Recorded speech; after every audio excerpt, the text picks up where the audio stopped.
देख रहे हैं? आज सुबह से जिस तरह से एक के बाद एक इनके कुछ वरिष्ठ सांसद राजनीति से या चुनावी राजनीति से संन्यास लेने की बात कर रहे थे, तब समझ में नहीं आ रहा था कि क्या हो रहा है।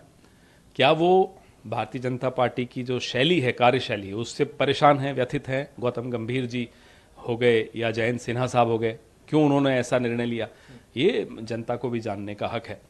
फिर जब लिस्ट आई तो देखा कि कई नाम कटे हुए हैं, तो क्या जिनके नाम कटे हैं उनकी कार्यशैली से भाजपा के शीर्ष नेतृत्व तो खुश नहीं है? तो जब वही खुश नहीं है तो 5 साल का हिसाब कौन देगा? जिन लोगों की टिकट कटी है उन सांसदों का, भाई 5 साल तो उन्होंने बर्बाद कर दिए ना अपने लोगों के। हर बार तो मोदी जी अपने नाम पे वोट लेने आ जाते हैं, लेकिन जब आप अपने सिटिंग एमपीज को बदलते हो तो उसका भी आपको हिसाब किताब देना चाहिए कि आखिर क्यों आपने ये निर्णय लिया। क्या वो नाकारा थे कि आप उनको वापस नहीं दोहराना चाहते थे? आपको लगता था कि आपके नाम के बावजूद वो नहीं जीत पाएंगे?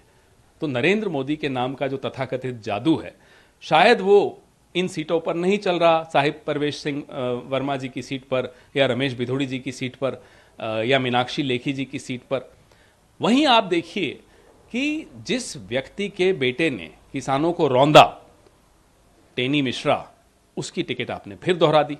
तो आपके क्या मापदंड हैं? आप किस आधार पर टिकट देते हो या नहीं देते? तो ये सब भी जनता को जानने का हक है। सर, हमेशा बीजेपी इस बात पर चैलेंज करती आई है कि राहुल गांधी एक बार चुनाव लड़े। अमेठी में एक बार फिर स्मृति ईरानी का नाम सामने आ गया है। जाहिर सी बात है सर, बीजेपी खुलकर कहेगी कि राहुल गांधी अमेठी से आके चुनाव लड़े। आपको लगता है कि दोबारा स्मृति ईरानी? हम भी खुलकर कहते हैं नरेंद्र मोदी वायनाड से चुनाव लड़े। बताइए ये क्या मतलब है?